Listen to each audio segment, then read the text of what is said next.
ओम येन देवाः पवित्रेणात्मानं पुनते सदा तेन सहस्रधारेण पावमानि पुनन्तु नः। आज महापुरुषों के व्याख्यान क्रम में आज मैं एक ऐसे पंडित और व्याकरण दर्शन के मर्मज्ञ मनीषी के विषय में मैं बोलने जा रहा हूँ, जो आदर्श संस्कृत महाविद्यालय, जो सनातन धर्म संस्कृत महाविद्यालय अम्बाला छावनी में स्थित है, जो पार्टीशन के बाद लाहौर से यहाँ अम्बाला में शिफ्ट हुआ था। ऐसे प्रतिष्ठित महाविद्यालय, जो सनातन धर्म संस्कृत महाविद्यालय, जो आदर्श महाविद्यालय के रूप में आज यह महाविद्यालय विख्यात है, ऐसे महाविद्यालय के पंडित देवदत्त शर्मा जी, जो इसके पूर्व आचार्य के साथ साथ प्राचार्य भी लंबे अरसों तक रहे, उनके विषय में, पंडित देवदत्त शर्मा जी के विषय में मैं आज यहाँ कुछ चर्चा करूँगा कि किस प्रकार के वैदुष्य से भरे हुए थे, किस प्रकार से सरलता की पराकाष्ठा पर पहुँचा करके उन्होंने सहज और नैसर्गिक रूप से अपने शिष्यों को पुत्रवत स्नेह करते थे, उन्हें पढ़ाते थे।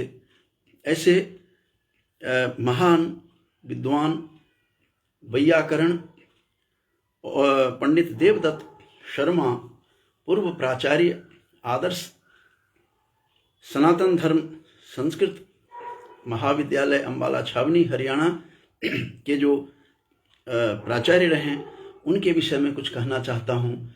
चूँकि उनकी सेवानिवृत्ति से 3 वर्ष पूर्व वो महाविद्यालय, चूँकि वह महाविद्यालय जो अम्बाला कैंट में स्थित है, जो भारत और पाकिस्तान के बंटवारे के बाद शिफ्ट हो गया महाविद्यालय, ऐसे महाविद्यालय जो प्रतिष्ठित महाविद्यालय हैं, जहाँ गिरधर शर्मा चतुर्वेद जैसे प्राचार्य जहाँ रहे हैं, ऐसे महाविद्यालय के, प्रतिष्ठित महाविद्यालय के प्राचार्य रहे।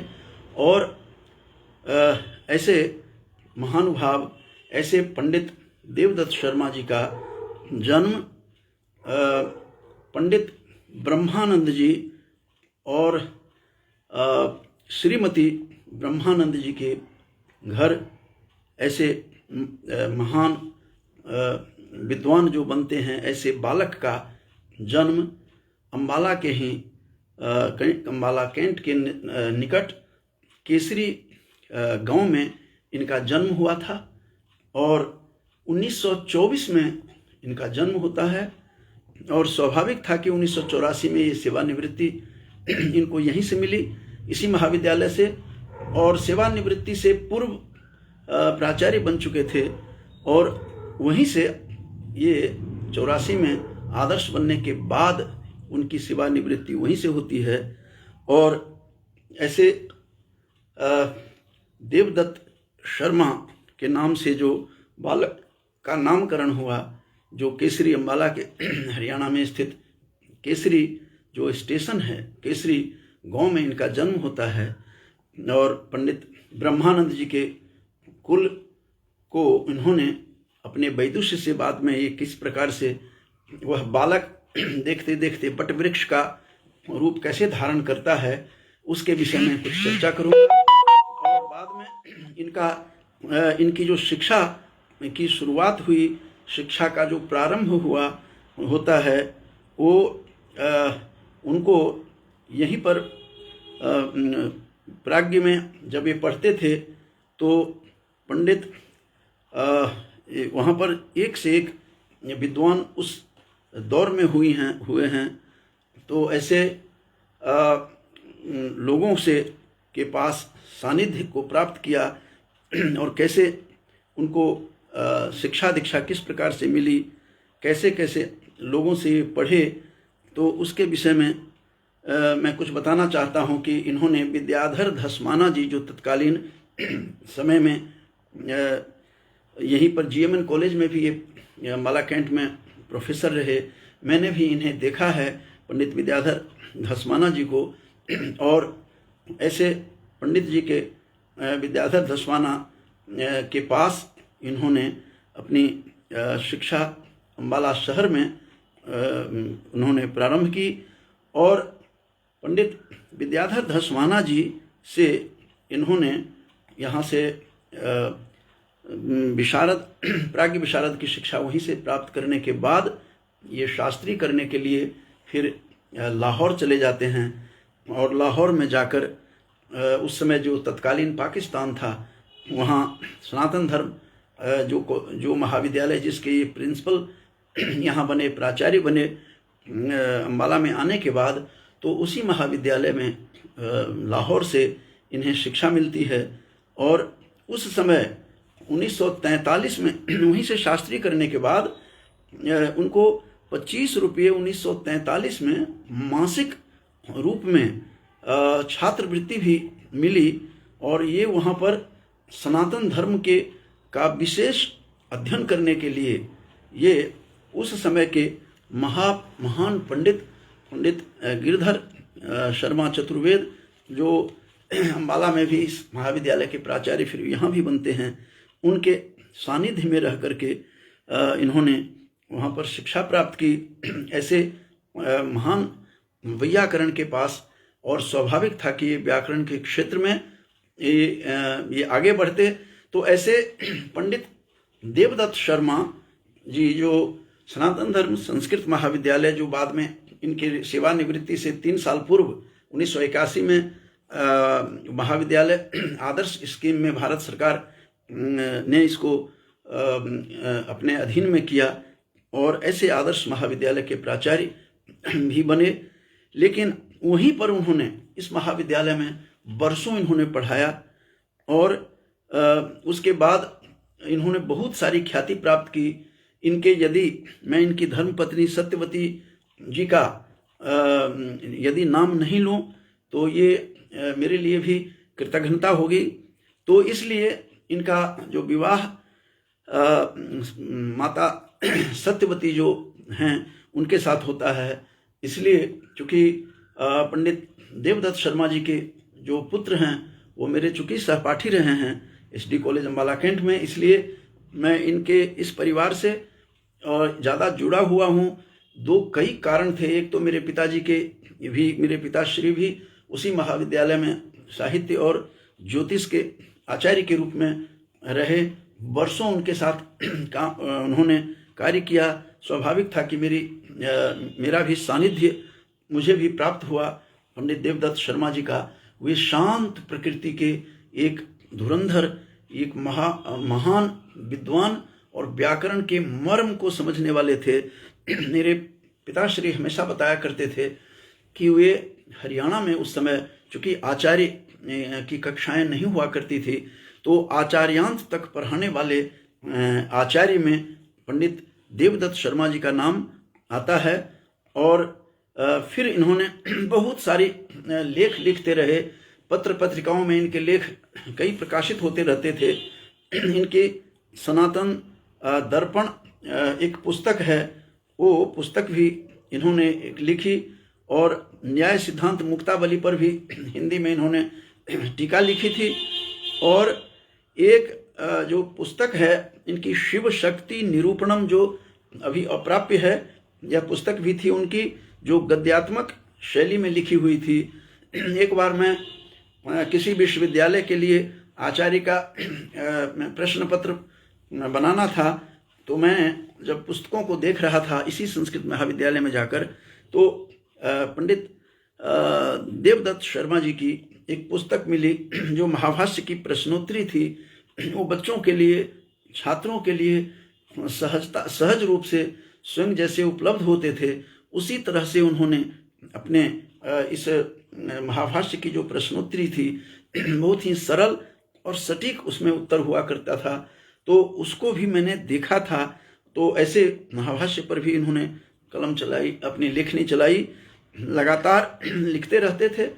और किसी भी विषय पर जब इनसे पूछने के लिए कोई जाता था तो कहते थे इस विषय पर मैं कल बात करूंगा, क्योंकि वो जानते थे कि कोई भी शब्द बिना देखे हुए कहने पर कहीं ऐसा न हो कि वह उत्तर उनको सटीक नहीं मिले, तो फिर ऐसी शिक्षा देने से फिर वह छात्र किसी और में भी इसी तरह से शिक्षा देना प्रारंभ करेंगे, तो वो इसलिए ये ठीक नहीं होगा। इसलिए वो एक दिन का समय मांगते थे और गंभीर विषय पर और पूरी साधना के साथ पढ़ते थे, देखते थे और तब वो बताया करते थे, ऐसे वैदुष्य से भरे हुए। और उन्होंने उस समय की शास्त्रार्थ पद्धतियाँ होती थी शास्त्रार्थ करने की। तो हमें ऐसा भी पता लगा कि हरियाणा में बहुत बड़े एक स्कॉलर थे आचार्य विद्यानिधि जी, जो कई शास्त्रों पर उनकी पकड़ थी और व्याकरण पर, व्याकरण दर्शन पर, महाभाष्य पर वो कृतभूरि परिश्रम वाले विद्वान आचार्य विद्यानिधि के शास्त्र साथ भी व्याकरण पर उनका शास्त्रार्थ हुआ था, ऐसा भी मैंने सुना है। और जब मैंने इनके बारे में सुना तो मैंने पता किया तो पता लगा कि ये दोनों एक से एक मर्मज्ञ थे। विशेष रूप से शास्त्रों की पकड़ इनकी बड़ी मजबूत थी, इसलिए ये बहुत अपने पद पर प्राचार्य के रहते हुए, क्योंकि मैं इनके सानिध्य में 1978 से लेकर जब तक रहे इस संसार में, क्योंकि 1996 में इस संसार से वो चल बसते हैं, तो तब तक इतने दिनों तक इनके साथ मेरा नज़दीक का संबंध रहा है। और पिताश्री के ये सहकर्मी थे, कुलीग थे, इस कारण से मैं इनके संपर्क में दोनों का कॉलेज जहाँ मैं पढ़ता था और ये संस्कृत महाविद्यालय दोनों नज़दीक में होने के कारण मैं आता जाता रहता था। कई शंकाओं का ये समाधान सहज करते थे। और ऐसे पंडित देवदत्त शर्मा जी, जो केसरी के ही रहने वाले थे, जैसा कि बताया था, ये इन्होंने पूरे हरियाणा में न जाने कितने शिष्यों को जन्म दिया, मैं गिनती नहीं कर सकता हूँ, मैं सैकड़ों को तो मैं जानता हूँ। तो इस प्रकार से इनकी शिष्य की परंपरा हरियाणा और पंजाब में भरी पड़ी है। बड़ी कुछ का तो मुझे ध्यान है कि प्रोफेसर धर्मानंद जी थे, जो पंजाब विश्वविद्यालय में डिपार्टमेंट ऑफ फिलोसफी के प्रोफेसर हेड थे, वो इनके भी शिष्य थे, मेरे पिताश्री के भी थे। और चूंकि उन्हीं के मुंह से मैंने सुना है कि मेरी किसी समारोह में मेरी गुड़िया स्कूल में पढ़ती थी और प्रोफेसर धर्मानंद जी बताते थे कि मैं तुम्हारे दादाजी का शिष्य रहा हूँ, तो स्वाभाविक था कि ये दोनों कुलीग थे, उनके परम शिष्य में थे प्रोफेसर धर्मानंद जी और प्रोफेसर घनश्याम नोटियाल जी, जो होशियारपुर में पंजाब यूनिवर्सिटी का जो ब्रांच है वहाँ पर प्रोफेसर थे। उसी महाविद्यालय के एक व्याकरण, अद्भुत व्याकरण और विलक्षण प्रतिभा के धनी पंडित गुरु प्रसाद जी थे, वो भी इनके साक्षात शिष्य थे आचार्य में। और रेशमानंद शास्त्री जी भी इनके परम शिष्य थे और इनके कौलिक गुरु भी थे। और उनके शंकराचार्य जो उत्तराखंड के थे वो भी इन लोगों के शिष्य रहे हैं। पिनाक पाणी जी थे, जो बहुत बड़े स्कॉलर थे, पंडित स्थाणुदत्त शर्मा जी के शिष्य थे, पुत्र थे और शिष्य भी थे। वे भी व्याकरण के आचार्य इनके सानिध्य में किया। और ये पीजी बोर्ड के जो वहाँ पर बोर्ड की कमेटी की जो थे, ये भी इनके मेंबर थे। सिलेबस की जो निर्माण होता है तो उसमें ये कमेटी में जाते थे। और 2 जून 1978 में AIOC में भी ये पुणे गए थे। इनके शिष्य 2 राम कुमार नाम से 2 इनके शिष्य हैं, एक घरोंडा से हैं और एक हरियाणा में ही लाडवा में रहते हैं। उन दोनों राम कुमारों जी से राम कुमारों से मैंने पता किया तो उन्होंने काफ़ी सारी जानकारी दी। इनका पुत्र, जैसा कि मैंने बताया था, डॉक्टर जो गिरीश शर्मा हैं, वो BMS डॉक्टर हैं, मेरे साथ भी 1 साल कॉलेज में पढ़ते थे। उनसे भी मैंने बात की। ये सारी जानकारी लेने के लिए बहुत मुश्किल होता है। जो लोग चले गए इस संसार से, उनके विषय में कहना, उनके विषय में बताना, ये बड़ा मुश्किल काम होता है। तो मैंने आज 2-3 दिनों से मैं इन्हीं के ऊपर मैं देख रहा था कि क्या क्या रचनाएं थी। तो सनातन दर्पण पुस्तक भी है, न्याय सिद्धांत मुक्तावली पर टीका भी, और इनको GD तपासे उस समय गवर्नर थे, उनके द्वारा इन्हें साहित्य अकादमी पुरस्कार भी उस समय मिला था। और जैसा कि मैंने बताया था कि लाहौर में जाकर के इन्होंने अध्ययन किया। इनके गुरु विद्याधर धस्माना जी, जो डॉक्टर विद्याधर धस्माना जी थे, उनके सानिध्य मुझे भी सानिध्य प्राप्त हुआ है। ऐसे पंडित धस्माना जी के ये साक्षात शिष्य रहे हैं। उस जमाने में लाहौर में जाकर के पढ़ना बहुत बड़ी बात होती थी, आवागमन का साधन नहीं था। तो तब ये उस समय पढ़ते थे और फिर लिखा करते थे। ये बहुत बड़ी बात है।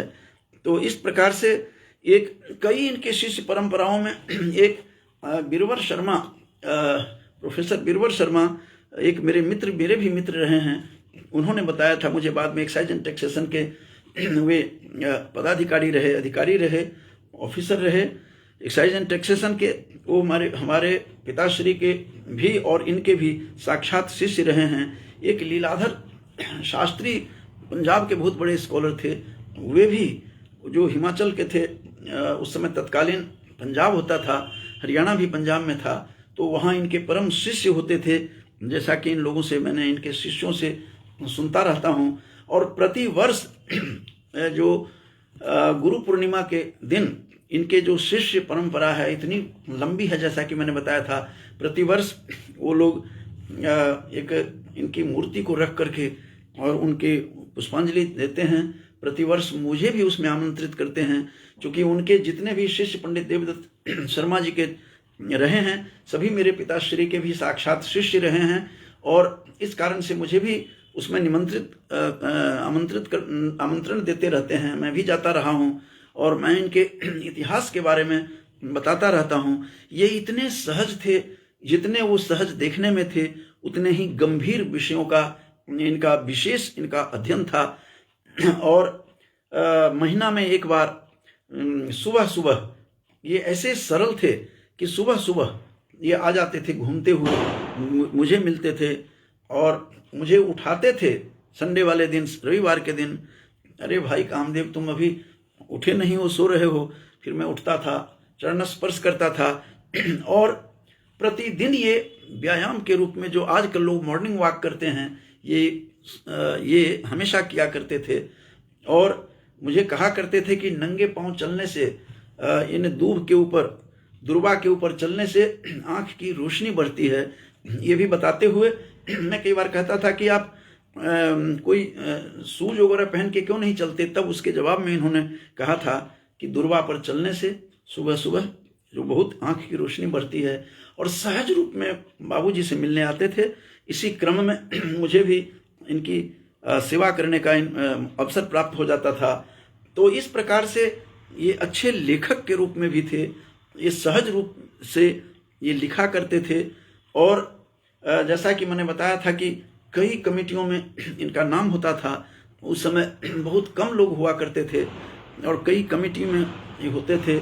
और ये चाहे वो साहित्य अकादमी का हो या सिलेबस के निर्माण में जब होता था तो उस कुरुक्षेत्र विश्वविद्यालय के अधीन या महाविद्यालय होता था तो पीजी बोर्ड के मेंबर ये लोग होते थे।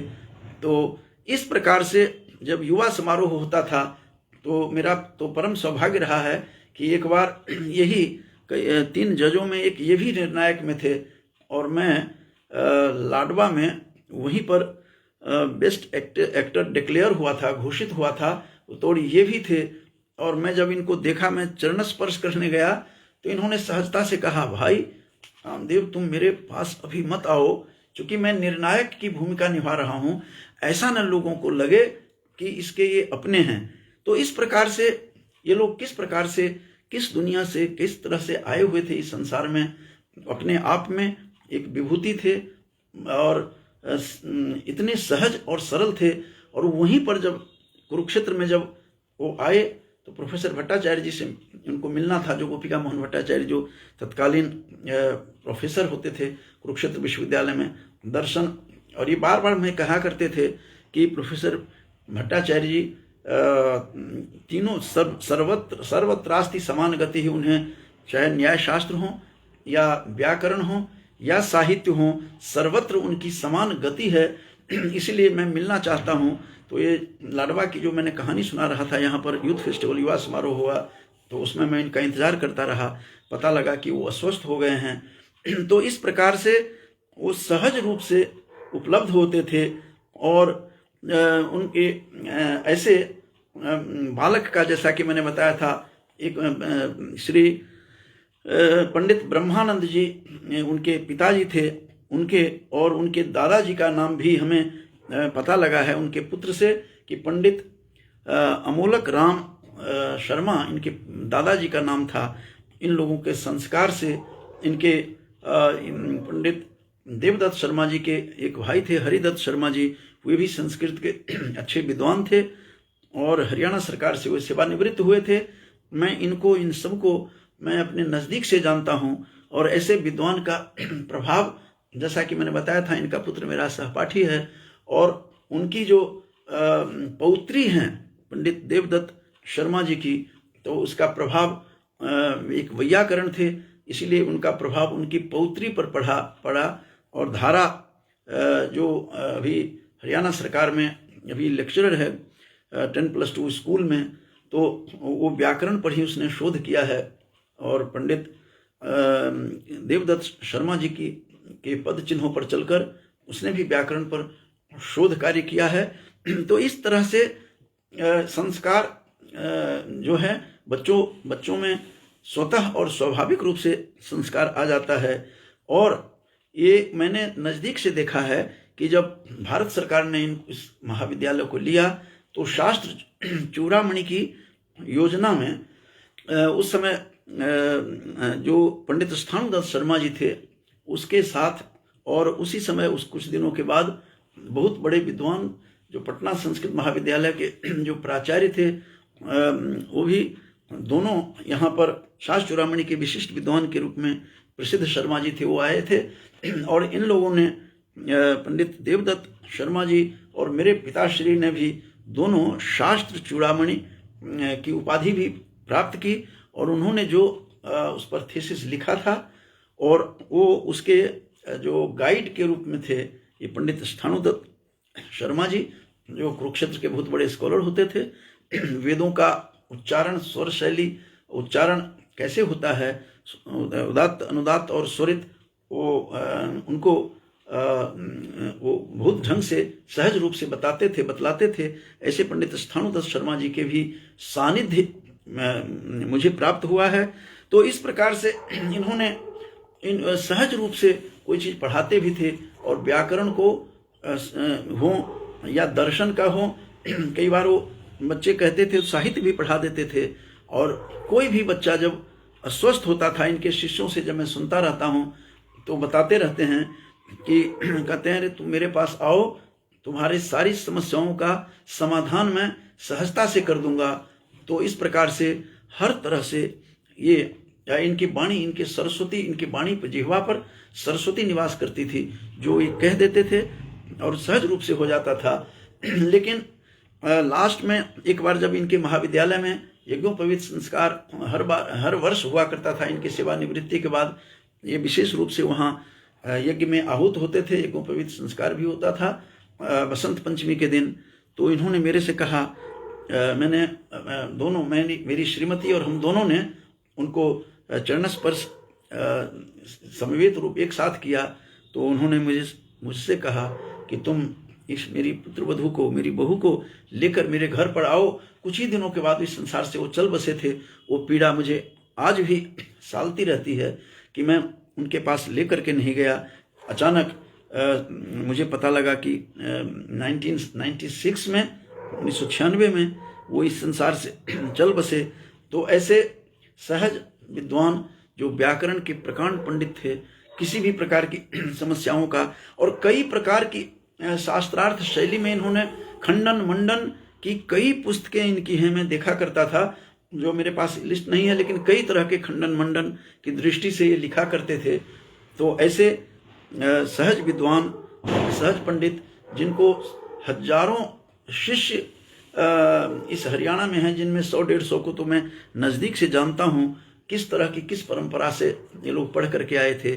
कहाँ लाहौर उस समय कितना दूर होता था, आवागमन का साधन नहीं था, वहाँ जा कर के पढ़ना। एक गांव से एक बालक वहाँ जाता है पढ़ने के लिए, एक केसरी गांव, अम्बाला में केसरी गांव है, वहाँ से, और किस प्रकार से वह बालक देखते देखते किस प्रकार बट वृक्ष हुआ।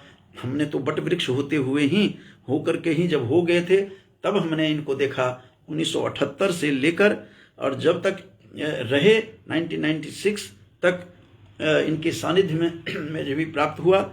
यद्यपि मैं साथ के ही college SD college Ambala cantt में पढ़ता था, लेकिन पिताश्री के कारण से आना जाना होता था, और इनके पुत्र भी मेरे सहपाठी थे।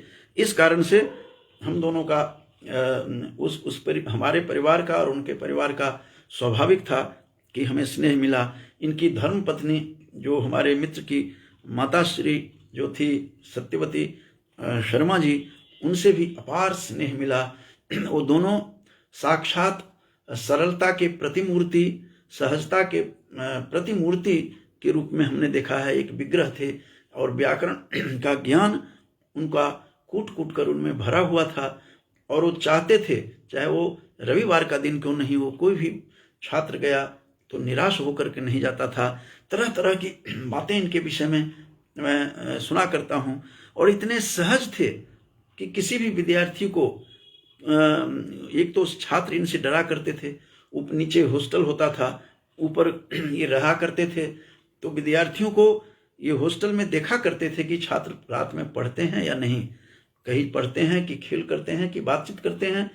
ऐसी बातें इनके विषय में हम हर वर्ष जब गुरु पूर्णिमा के दिन एकत्रित होते हैं इनके शिष्य, तो मुझे भी बुला लेते हैं। वो कहते हैं कि आप के पिताश्री का भी मैं छात्र रहा हूँ, इसीलिए आप भी आया कीजिए। तो इनके बारे में बहुत सारी कथाएं मैं सुनता रहता हूँ। और इतने ये सहज थे, कोई भी बाहर से विद्यार्थी, जब उस समय हॉस्टल था, कई बार आ जाते थे उदंड छात्र भी, तो कहा करते थे कि तुम अपने आप ही यहाँ से चले जाओ, और नहीं तो यह ठीक नहीं होगा। उनकी वाणी में वो प्रभाव, वो ओज और सहज रूप से बोलते थे कि अपने आप उदंड छात्र भी वहाँ से, जो बाहर से आ जाया करते थे, घुस जाते थे छात्रावास होने के कारण। और मैंने इनको अपने कमरे में, कई बार मैं जाता था, तो जो किसी भी विषय के कमज़ोर छात्र होते थे, उसे वो बुला करके पढ़ाते थे। ये पढ़ाते हुए देखा है उन्हें देखकर। और बहुत सुंदर पगड़ी बांधते थे, और इतने सौम्य उनका रूप होता था, उनको कि देखते ही बनता था। उस समय जो भी उस समय के पुराने जो 3 थे, उसमें ये पंडित जो देवदत्त शर्मा जी जो थे, वो पंडित मोहन देव पंत जी के बाद ये प्रिंसिपल बने वहाँ। और मोहन देव पंत जी के बाद ये प्रिंसिपल बनते हैं। मोहन देव पंत जी को भी मैंने देखा है, उस जमाने में अंग्रेजी और संस्कृत के अद्भुत विद्वान थे। और देहरादून से एक बार वो पिताश्री से मेरे मिलने के लिए घर पर आए, तो उनकी भी मैंने सेवा की है। तो ऐसे पंडित मोहन देव पंत जी जो बहुत बड़े स्कॉलर थे, उनके अंग्रेजी साहित्य पर भी समान अधिकार था उस जमाने में। तो उनके बाद ये प्राचार्य बने थे। तो मैं आज उनके विषय में जो कुछ भी मुझे प्राप्त हुआ है, उनके पुत्र से, डॉक्टर गिरीश शर्मा से, और 2 राम कुमार जी से, दोनों राजकुमारों से राम कुमारों जी से मैंने पूछा, जो मुझे कलेक्ट कर पाया मैं, और जो कुछ भी मुझे कुछ पता था, तो ये दूर दूर तक भी चले जाते थे। जैसा कि मैंने बताया था कि AIOC जो ऑल इंडिया ओरिएंटल कॉन्फ्रेंस है, जो बहुत प्रेस्टिजियस ये होता है, तो पूना में भी ये अपने शिष्य के साथ, एक राम कुमार जी के साथ वहाँ गए थे। वो भी बता रहे थे कि ये 2 जून 1978 की बात है, तो किस प्रकार से ये शास्त्रार्थ जो परंपरा है उस परंपरा से ये पढ़ करके आए थे, अच्छे अच्छे गुरुओं से पढ़ के आए थे, और व्याकरण पर विशेष रूप से व्याकरणाचार्य थे, और उस जमाने में व्याकरणाचार्य बहुत कम हुआ करते थे। तो इसलिए ऐसे विद्वान का के विषय में कुछ बोलकर, जिसे इन्होंने व्याकरणाचार्य के बाद शास्त्र चूड़ामणि से भी विभूषित थे, इन्हें कई सम्मान भी जगह जगह इनको मिला करते थे, और अनेकानेक इनके लेख प्रकाशित होते रहते थे। खंडन मंडन की दृष्टि से बहुत उस समय यह परंपरा थी, लिखा करते थे। और उस समय की जो समस्या पूर्ति इनके महाविद्यालय में जब होता था तो उसमें खूब आनंद लेते थे। बच्चे इनसे पूछा करते थे कि किस तरह से करते हैं, तो वो परंपरा अब कहाँ चली गई। इसीलिए मैं छात्रों को बताने के लिए, जो आजकल की पीढ़ी के छात्र हैं, उनके लिए मैं बताने के लिए कि किस प्रकार से ऐसे ऐसे उद्भट विद्वान जो बड़े सहज थे, सरल थे, और शास्त्र को पचा करके रखे हुए थे, और उसी तरह से ये पढ़ाने में भी उतने ही उदारता रखते थे। मैंने इनको नज़दीक से देखा है। और पंडित स्थाणुदत्त जी के, मेरे पिताजी के साथ, इनके साथ इन लोगों को तरह तरह के विविध विषयों पर चर्चा करते हुए मैंने देखा है। इनके, जैसा कि बताया था, एक गुरु को भी मैंने देखा है, इनके डॉक्टर विद्याधर धसमाना जी, जो बाद में जीएमएन कॉलेज से रिटायर हुए थे, तो उनको भी मैं कोट से नमन करता हूँ। वो उनके पंडित देवदत्त शर्मा जी के गुरु थे, आदि गुरु थे, विशारद में उनके गुरु थे। और जैसा कि मैंने बताया था कि इन्हें अवार्ड भी मिला, कई पुस्तकें लिखी, जो अभी हमें स्पष्ट रूप से हमें पता नहीं लगा। जो कुछ भी पुस्तकों के बारे में मुझे जानकारी मिली है डॉक्टर गिरीश से और इनके शिष्यों से, तो सनातन दर्पण पुस्तक, न्याय सिद्धांत मुक्तावली, जो बहुत कठोर ग्रंथ है, ऐसे ग्रंथ पर टीका टिप्पणी करना बहुत ही आश्चर्यजनक काम करते थे। उस पर उन्होंने बहुत सहज टीका लिखी। और जैसा कि मैंने बताया था कि महाभाष्य की प्रश्नोत्तरी जो है मैंने खुद भी देखी है। आचार्य कई विश्वविद्यालयों से जो आचार्य और का जब प्रश्न पत्र बनाने के लिए आता था, तो मैं ग्रंथों को ढूंढता था। तो इसे मैंने पढ़ा खुद भी एमए में। तो महाभाष्य प्रश्नोत्तरी, प्रश्न करके सहज प्रश्न और उसके उत्तर, इतने गंभीर विषय को ये सरलता से, सहजता से आंख बंद करके ये लोग पढ़ाया करते थे। किस प्रकार का वैदुष्य था, मैंने इन्हें पढ़ाते हुए भी देखा है। यद्यपि मैं इनका साक्षात शिष्य नहीं रहा हूँ, मेरे पिताजी के साथ सहकर्मी थे, इस कारण से मैं इनके सानिध्य में रहता था और आते जाते मैं वहाँ भी जाता था। तो इस प्रकार से उनका मेरे ऊपर विशेष स्नेह रहता था। तो ऐसे गुरुकल्प पंडित देवदत्त शर्मा जी, जो सनातन धर्म आदर्श संस्कृत महाविद्यालय अम्बाला छावनी के बहुत वर्षों तक प्राचार्य रहे। इनका सौभाग्य ऐसा था कि इनके रहते रहते 1984 में रिटायर हो जाते हैं। 1981 में आदर्श स्कीम में यह महाविद्यालय आता है, राष्ट्रीय संस्कृत संस्थान के अंतर्गत। आज यह महाविद्यालय उसी जो राष्ट्रीय विश्वविद्यालय बन गया है, उसी के अंडर यह महाविद्यालय है। तो ऐसे महाविद्यालय के महान विभूति, जिन्होंने लाहौर में जाकर अपनी शिक्षा प्राप्त की, और ऐसे गुरु को और इनके गुरु को भी मैं कोट से नमन करता हूँ, जिनसे इन्होंने पढ़ा। तो पंडित देवदत्त शर्मा चूड़ामणि से जो विभूषित थे, ऐसे पंडित को, ऐसे विद्वान को, ऐसे अद्वितीय और विलक्षण, ही was similar and unique in all inadmissible sense. ये सभी तरह से अपने आप में ये अद्वितीय थे और विलक्षण थे। इनकी सहज ये प्रतिमूर्ति थे। ये साक्षात व्याकरण के विग्रह रूप में मैं इनको देखता था।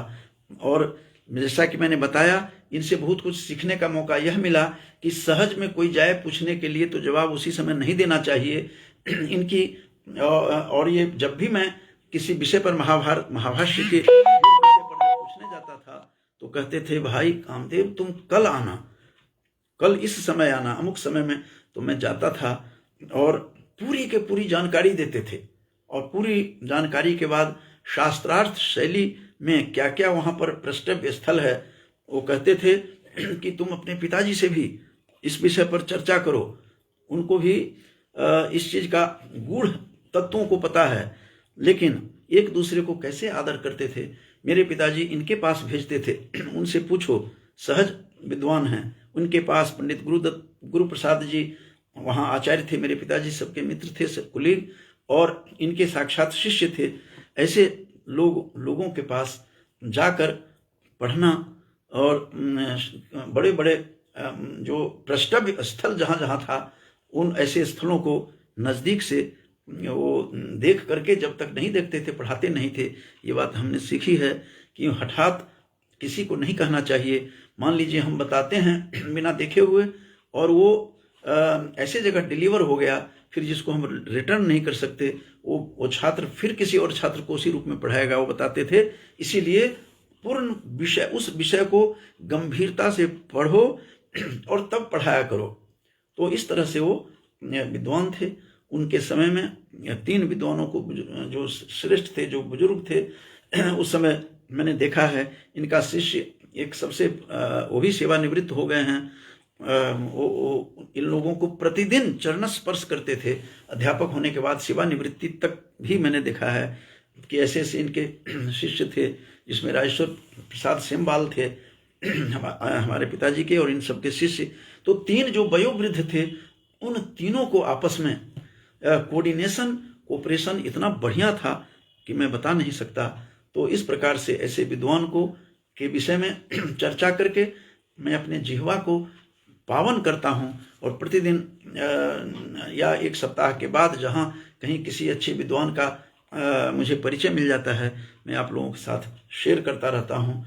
और भी एक दो विद्वानों का मैंने कलेक्ट किया है। धीरे शनैः मैं चाहता रहता हूँ कि इसको बोलकर YouTube पर भी डाल दूंगा, ताकि आने वाली पीढ़ी ये देखें कि किस प्रकार के सहज सरल स्कॉलर थे, जो लाहौर जाकर के उस जमाने में पढ़ करके आए थे।